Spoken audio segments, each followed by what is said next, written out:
Hey guys, it's Mike. As you can tell, I'm sitting here having one of those days, in a sense. I'm not officially back on YouTube, but I was given this kind of topic to talk about because I was speaking with a friend of mine, Xander Scullion, and what we were talking about is this whole new YouTube rules and guidelines over swearing, over harassment, and how it reflects other channels. Because basically, what it means right now, and what Philly D, aka Philip DeFranco, kind of talked about, is he's basically it could end up killing channels like Alpha Omega Sin's channel because it's a ranter's channel. He Most of his stuff is profanity, like swearing and cursing and taking shots at other people. The same goes for other channels that have that same kind of reflection in a sense. You know, they have their very differences and ideals in terms of ways that they deal with things. And it's what this could mean is that, you know, as Xander pointed it out, this could be a way for YouTube to be more family friendly, and a very different kind of YouTube in a sense. But it also could mean that it could change the way that YouTube is perceived in a sense for content creators. Now, I'm going to point this out. If you earn money from YouTube and you monetize, then in the end, you have to agree to their terms and conditions in order to accept that monetization.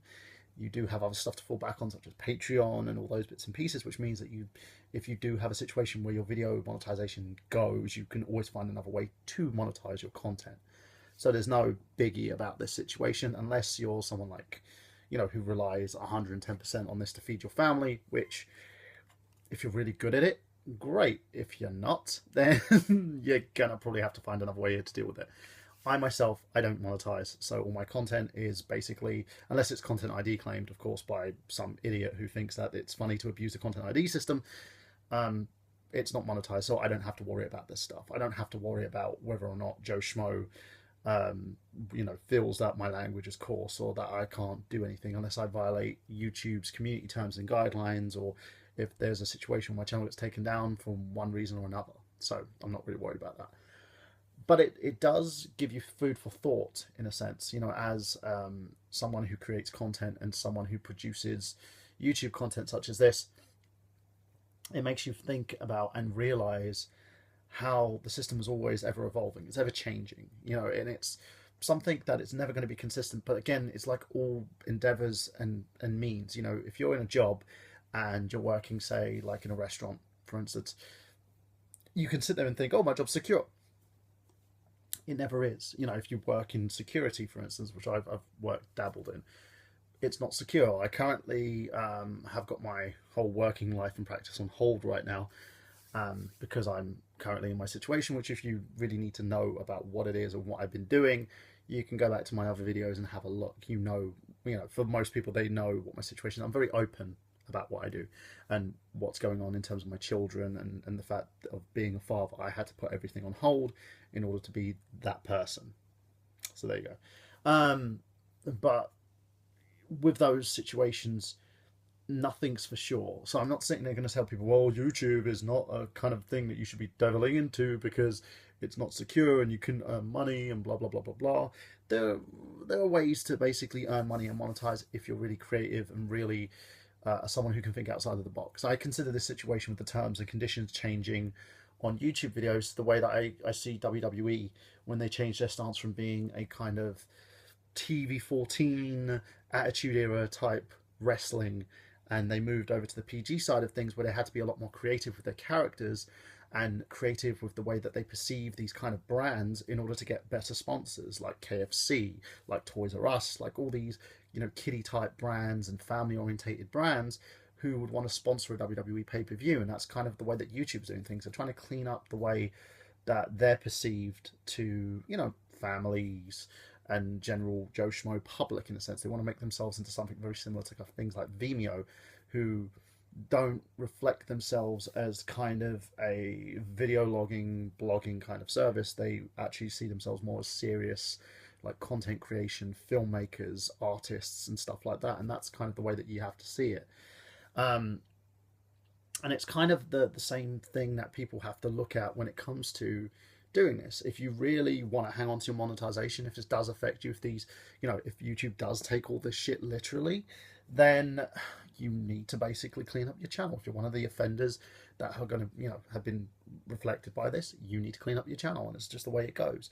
Find more creative ways to make things work, and don't listen to people who sit there and go, you need like a fucking $1 million kind of camera setup and system and green screens and all this and that to make your stuff work. If you enjoy what you do, you make great content, and you're getting a great audience, and you need to tweak and change up what you do, you can do it. There's always a way around it. If you're a creative person, if you're someone who's just generally doing ranter videos and you're upset because you can't curse and swear anymore, you know who you are. I'm not going to basically start dramas. Or you can't poke fun at people or harass people like you usually can do, then it sucks to be you. What more can I say? At the end of the day, maybe YouTube's not for you. Maybe you need a job at Walmart so you can sit there and cuss customers behind their back. I don't know. It's in the end, there is always a way around these situations and around doing what you're doing. If you truly are creative and you truly aspire to be something better than what you are, you will find other ways around it. And it goes on and on in terms of that context. And as basically someone who's done this for a while, and I don't look at YouTube as kind of a successful venture for me. I use it as a way to kind of communicate, and that's what I've always done. I've done game reviews and stuff like that, and I've tinkered and I've been creative with most of the stuff that I've done, but I always will do things to make them. I do them because the point is I can do them and I enjoy doing them, and when that time comes when I don't enjoy doing it anymore, I stop. But that's it, really, on that subject. Tell me what you think. Do you think that that Google's being unfair with the new YouTube terms and conditions? Do you think, as a content creator yourself, as someone who's basically been in the YouTube kind of vicinity, do you think that this is a bad thing? Is it a good thing? Are you upset that they're taking money away from you? Tell me, because in the end, right, at the moment, it's become so oversaturated that you really, really do need to stand out now in order to actually get your content noticed. That's the way it is.